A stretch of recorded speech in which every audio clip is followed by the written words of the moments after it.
Assalamu alaikum viewers. The topic of our video today is presentation skills. Presentation skills से related students हम 5 things discuss करेंगे. First of all is introductions, definition, elements, components, mode of presentation.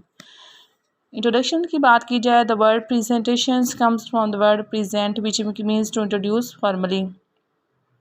The word presentations जो word basically ये word present से मिला है, जिसका मतलब होता है टू इंट्रोड्यूस फॉर्मली, किसी भी चीज़ के बारे में बताना फॉर्मली अंदाज में. Presentation skills are related to the skills of demonstrations, presenting a lecture, introductions और speech meant to inform, persuade, inspire, motivate, build goodwill or present a new idea. Presentation skills are related to the skills of demonstrations. Basically जो presentation skills होती हैं इनका ताल्लुक demonstration से होता है. Means किसी चीज़ का मुज़ाहिरा करना. presenting मीन्स होता है पेश करना. lecture किसी भी lecture को कोई और किसी और भी टॉपिक को किसी चीज़ को इंट्रोडक्शन और मुतारफ़ करवाना. और स्पीच बेसिकली ये स्पीच होती है जिसका मतलब होता है किसी चीज़ के बारे में आगाह करना, कायल करना, मुतासर करना, मोटिवेट करना और उसके अलावा एक अच्छी कोशिश बिल्डअप करना और प्रेजेंट अ न्यू आइडिया और कोई भी एक नया आइडिया पेश करना है. अब इसकी डेफिनेशन देख लेते हैं. Presentation skills can be defined as a group of skills that create ability in an individual to convey desired information to audience in effective way, engage the audience, remove ambiguities in their minds related to the topic, understand their mindset.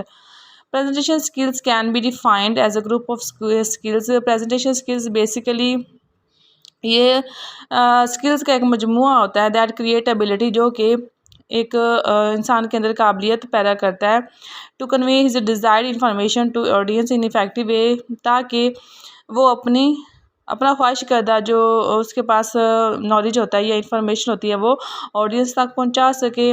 उसके साथ साथ engage the audience को भी साथ engage किया जाता है. Remove एम्बिग्यूटीज़, ताकि वो अपनी एम्बिग्यूटीज़ डिफ़िकल्टीज़ को रिमूव कर सके जो कि उनके माइंड्स में होती हैं. उसके अलावा उनका एक माइंडसेट बनाया जाता है. इसका मकसद यही होता है बेसिकली प्रेजेंटेशन स्किल का के स्टूडेंट्स के अंदर जो है कॉन्फिडेंस बिल्टअप किया जाए, उनकी हेजिटेशंस को रिमूव किया जाए. Next one is we will discuss about the key elements of presentations. Almost there are 5 key elements of presentation skills are presenter, audience, message, reactions, method of delivery. You know about the presenter, जो कि presentation हमें दे रहा होता है उसे presenter कहते हैं. और audience, you know very well about the audience. जाहिर सी बात, प्रेजेंटर किसी के सामने कोई चीज़ पेश कर रहा होता है तो उसको सुनने वाले होते हैं वो ऑडियंस कहलाते हैं. और जो प्रेजेंटर पेश कर रहा होता है वो कोई ना कोई मैसेज होता है, कोई ना कोई चीज़ होती है, कोई ना कोई मटेरियल होता है, उसे हम मैसेज कहेंगे. उसके अलावा रिएक्शन की बात की जाए कि ऑडियंस का आगे से रिएक्शन क्या होगा, मेथड ऑफ डिलीवरी, फिर इसका आया कि किस तरह से उस प्रेजेंटेशन को डिलीवर किया जा रहा है. Components of presentation students, there are basically 4 components of presentations. The first one is selection of content, second is delivery, third one is design, fourth one is question and answers. अगर first of all selection of content की बात की जाए कि जाहिर सी बात है जब भी किसी मतलब कि प्रेजेंटेशन का मकसद यही होता है कि किसी भी तरह का अगर मटेरियल सेलेक्ट किया जाता है तो उसके कंटेंट बनाए जाते हैं छोटे छोटे आउटलाइंस में या छोटे छोटे पॉइंट में उसको हाईलाइट किया जाता है. Means select the topic, search information from all possible resources. उस टॉपिक से रिलेटेड जो इन्फॉर्मेशन है वो सर्च की जाती है जितने भी इंसान के पास पॉसिबल रिसोर्सेज होते हैं उनके ज़रिए से.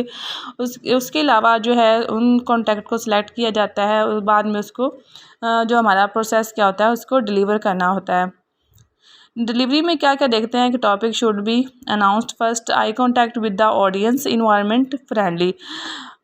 उसके अलावा क्या डिलीवरी में स्टूडेंट्स से क्या बात की जाती है कि सबसे फर्स्ट ऑफ ऑल सबसे पहले जो टॉपिक होता है उसको अच्छी तरह से एक्सप्लेन किया जाए. फिर उसके साथ साथ हमारा आई कॉन्टैक्ट ऑडियंस के साथ अच्छे से होना चाहिए और इन्वायरमेंट बहुत ही इन्वायरमेंट फ्रेंडली होना चाहिए ताकि जो ऑडियंस है कोई भी क्वेश्चन करने में हेजिटेशन फील ना करे.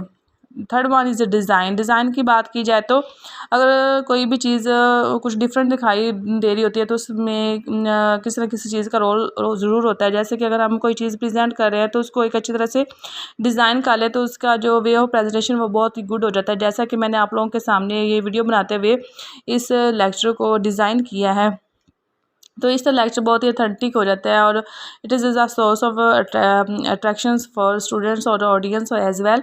अब इसमें क्या है, design uniquely pitch always put relevant images with the text. और साथ साथ ये बात की जाती है कि डिज़ाइन को बहुत यूनिकली लिया जाए, उसके साथ साथ जो इमेजेस हैं उनको पुट किया जाए। इस तरह से जो हमारी प्रेजेंटेशन वो बहुत ज़्यादा अथेंटिक हो जाती है और देखने वाले के लिए भी पुरकशिश होती है। Question and answers at the end of presentation encourage your audience to ask questions and avoid ambiguity.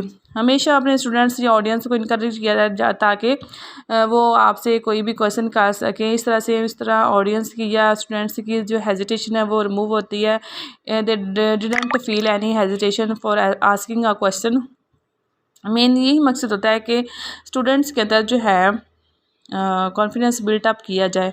Students, आज की वीडियो में यहाँ तक डिस्कस करेंगे, बाकी जो है ना नेक्स्ट वीडियो में आप लोगों को इसके बारे में बताऊँगी। Thank you so much.